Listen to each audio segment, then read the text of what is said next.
and fascinating life in Earth is, right? But do you know, different organisms bring life to Earth differently. Now let us discuss how do organisms reproduce. Before we discuss how do organisms reproduce, let us know why do organisms reproduce and what is reproduction and what are the process. Reproduction is a process by which organisms give rise to new individuals. They grow, mature and reproduce. After all, reproduction is not an important phenomenon or an essential process, life process like nutrition, circulation and excretion. Reproduction is an energy process. A lot of energy is used and spent for this process. Then why it is important? So three main points are, first one, to maintain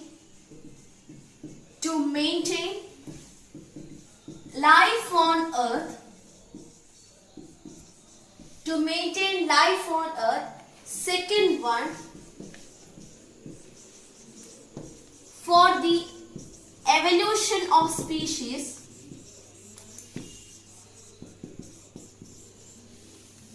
And third one, for the existence of species. The three main points why it is important, why reproduction is important: to maintain life on earth, second one for the evolution of species, and third one for the existence of species. Now, during class 9, you have learned about chromosomes. Consider a cell, and inside the cell, this is a nucleus.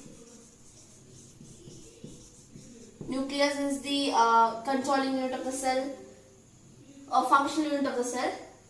Now, inside the nucleus, there is a thread-like structure called chromosome. Now, the chromosome contains all the information that transfer from parents or that inherit from parents to the next generation. The chromosome contains all the information that inherits from parents to the new generation in the form of DNA. In the form of DNA. DNA's full form is deoxyribonucleic acid. Now, DNA in the nucleus is the source of protein. It makes protein, and if the information is changed, so the proteins will be changed, and which results in the change in body design, characters, everything will be changed. Now, one more simple topic is that importance of variation. Consider an area where temperature is very high and there are some bacteria. So, some bacteria will be able to resist this high temperature, whereas some other bacteria which cannot resist this high temperature. So, the bacteria which can resist this high temperature will survive there in the particular habitat, and whereas the bacteria which cannot resist the high temperature will not survive there. So, this results in the increasing number of the bacteria which can resist the temperature and decreases the amount of bacteria which cannot resist the high temperature. So, the small variance may lead to better chances of survival, which may lead to evolution.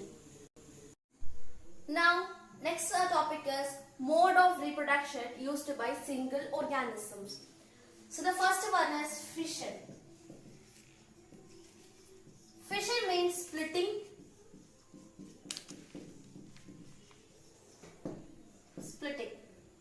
So, organisms like bacteria, protozoa, these organisms, they divide into two equal parts, and each parts grow into individuals, that is considered as a bacteria, and they divides into two parts, and these two bacteria they grow into as an individual organism, that is splitting. The single organism split it into two, that is fission. Now in the case of amoeba, as it does not have any particular structure, considered as an amoeba and a nucleus. In the second stage,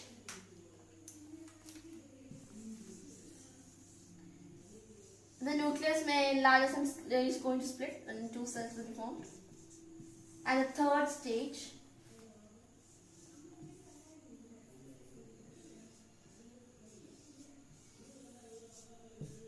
and next stage, it will be divided into two amoeba. Now, as amoeba does not have any particular shape, the division of the fission or the splitting of the amoeba will be taken in any plane or in any direction, as amoeba does not have any particular shape or a particular orientation. This fission is also known as cell division. So the first mode of reproduction for a single organism, used by single organism, is cell division or fission. Fission means splitting. Leishmania or Leishmania, which causes a Kala-Hazard disease, it is a unicellular organism, and this is different from the other unicellular organisms like amoeba, because amoeba does not have a particular orientation, whereas Leishmania has a particular structure, and it has a whip-like structure, a belt-like structure. So there is a special orientation for the fission of Leishmania, not like amoeba. It cannot divide in in any direction, because it has a whip-like structure or a specialized orientation is present for Leishmania. Now another single-celled organism is Plasmodium. This Plasmodium causes malaria. It is a malarial parasite. Plasmodium is a malarial parasite. It causes malaria, and this Plasmodium, they undergo multiple fission. Plasmodium undergoes multiple fission.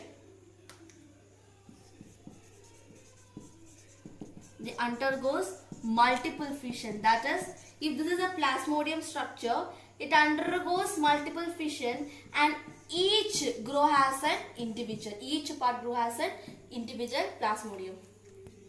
Next is fragmentation.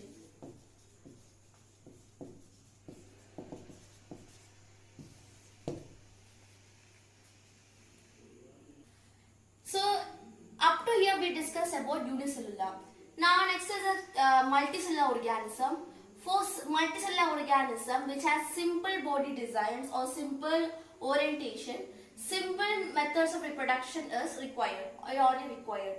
So first one is about Spirogyra.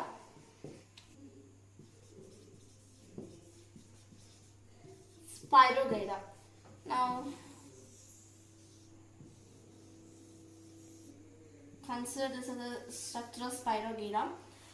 When Spirogyra grows and mature, each part divides into each fragments, or first fragment, second, third pieces. So Spirogyra after maturation they divides into each fragments, and each fragments form into a new individual. Now this type of fragmentation is only possible for multicellular organism which has simple orientation, but the multicellular organism contains as many cells, so many cells constitute together form tissues, and tissues together form organs, and organs to form organ system.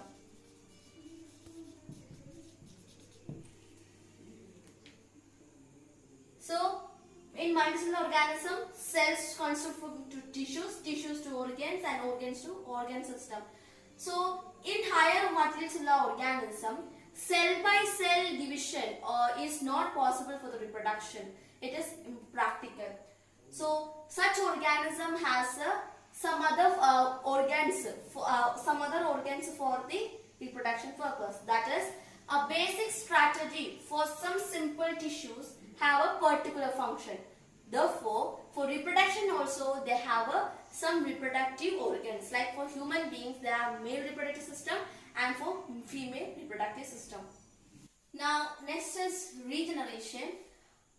Here regeneration we have example planaria. Planaria. Consider this a planarial body. Now the body divides into parts. For example, this is way somehow it has broken into parts. So this is a part over here.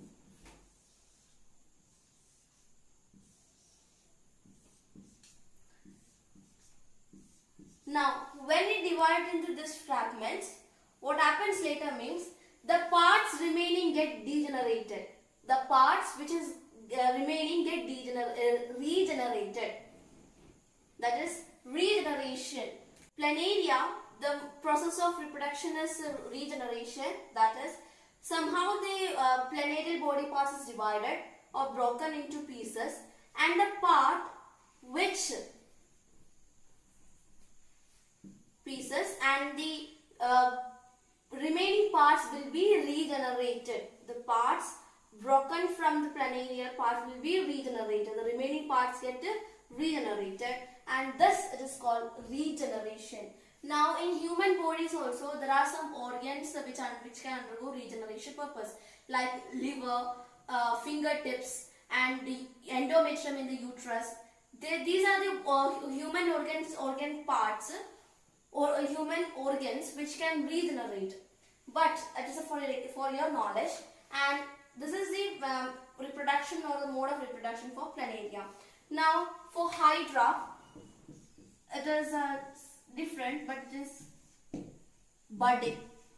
For hydra, it is budding. That is for consider the body of hydra.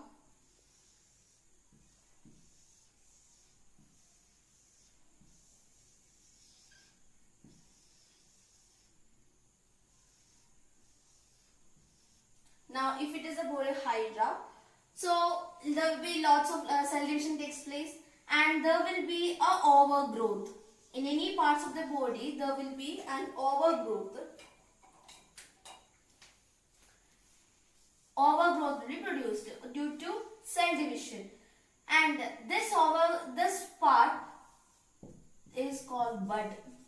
Now they divide, undergo cell division, and they divide and form a large part, and after maturation they divide from the parent body and they grow as an individual cell or an individual organism. So in this session we learnt about what is reproduction, why it is important, and mode of reproduction for used by single organisms like fragmentation, fission, multiple fission, regeneration, budding. So next session we will be learning about vegetative propagation and sexual reproduction. So hope you all understood. Thank you.